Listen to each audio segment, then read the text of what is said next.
As far as government's concerned, is democracy perfect? Well, when I was teaching, a lot of the students seemed to believe that it was. You know, they had this unquestioning faith that democracy was perfect, and anyone who even raised any counterpoints to it was some sort of dangerous extremist. However, as I'm going to explain now, this there are some valid counterpoints. The first one, well, let's define what democracy is. It's basically a political system based on majority rule. So like say, for example, in Britain, every 5 years is an election, and the party that gets the most votes um, becomes the government, and then they can basically do whatever they want to do. So this is, I think it was John Stuart Mill who called it quite rightly, the tyranny of the majority, and it's a shame that more people aren't taught about that. So just to give you some hypotheticals, you could you could get a society where this two groups, two religious groups, Group A, there's maybe 80% of them, and Group B only 20%. So in a democracy, what could happen is that there's an election, there's a clear majority for people in Group A. They elect a government who pursues the interests of Group A to the detriment of people in Group B. So that could result in situations like, Group A might decide to steal Group B's income and assets through the ballot box by electing a government that will do that through either taxation or punitive regulation. But it could get even more sinister. You could also have a situation where there's a majority, a numerical majority, and they decide that they're going to oppress um, the other group that's in the minority, Group B. And this is obviously what happened in Nazi Germany. Um, Hitler was democratically elected. Most people don't realize that. And his government oppressed Jews. And they did this legally by passing laws that oppressed Jews. So democracy doesn't guarantee fantastic human rights. It doesn't at all, because you could have a leader that brainwashes the vast majority of the population, and then the people end up voting for policies that result in crimes against humanity.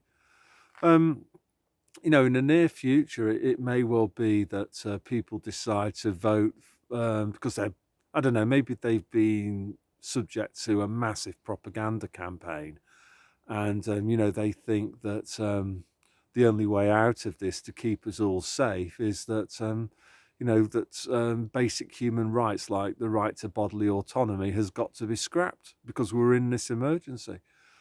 So, this is a big problem with democracy, is that, yes, it is one person, one vote, but, you can have extremely manipulative, like downright evil people who exploit fear and get people to vote for things that might not even be in their best interests. So, this, of course, was all people have realised this, although it's not really taught to young people anymore. Philosophers have anticipated this problem, and this is why countries like America and over here in Finland were not set up as democracies. Many people think that America is a democracy and Finland is a democracy. They're not democracies; they are republics. Now, again, this is a massive black hole in people's knowledge. They don't know what a republic is. A republic is a country that has a constitution, and that constitution enshrines basic human rights. So that would be, the right to bodily autonomy, so the state can't force people against their will to ingest various medicines. The state can't force people into doing particular types of work that they don't want to do. The state can't force you to consume things that you don't want to consume. The state can't force you to shut down your business.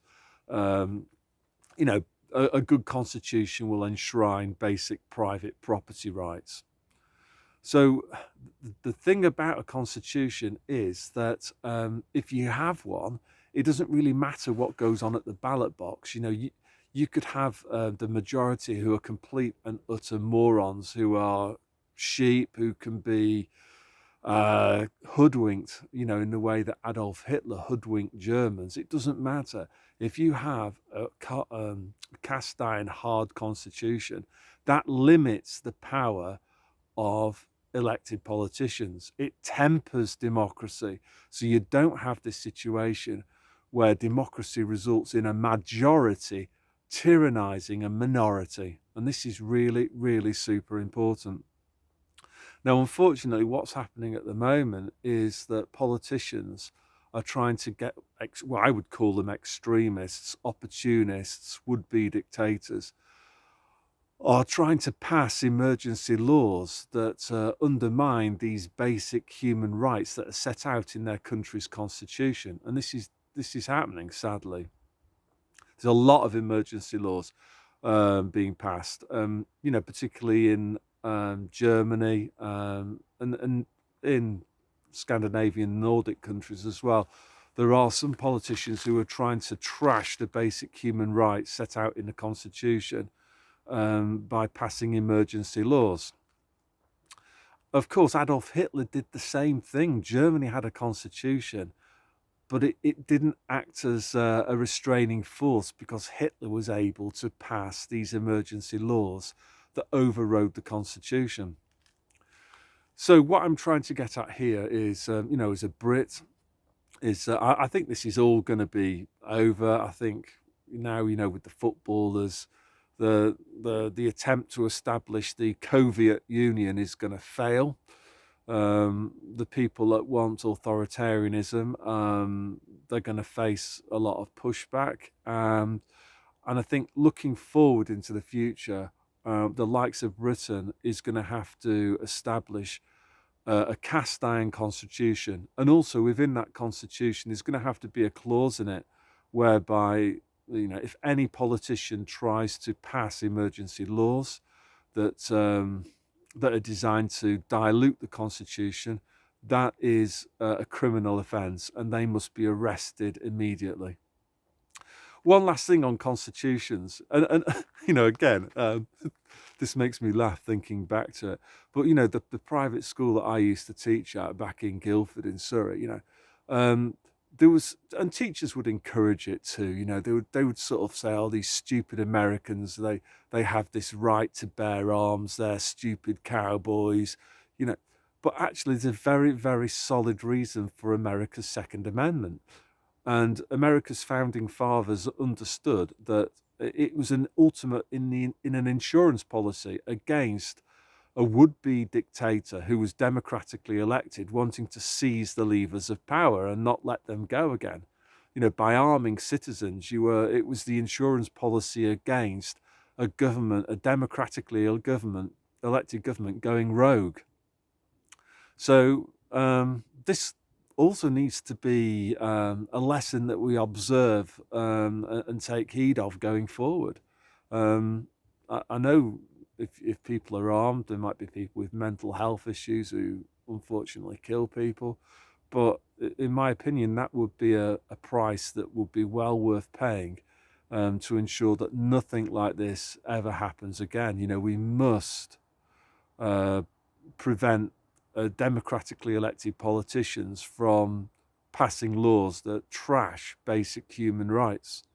And this kind of defense of democracy is it's not a defense at all. Democracy isn't always a good thing, because you can have a government that gets democratically elected that chooses or results in a situation where the majority inflict tyranny on an unfortunate minority, and that isn't a good thing. So yeah, that's what I've got to say today. So out and about, it's -3. You might be able to see there's a little bit of ice even forming on the lake, but it's a beautiful sunny day. And at the weekend, I think, is it? No, not at the weekend. Next weekend it's December. So yeah, all good. God bless you all.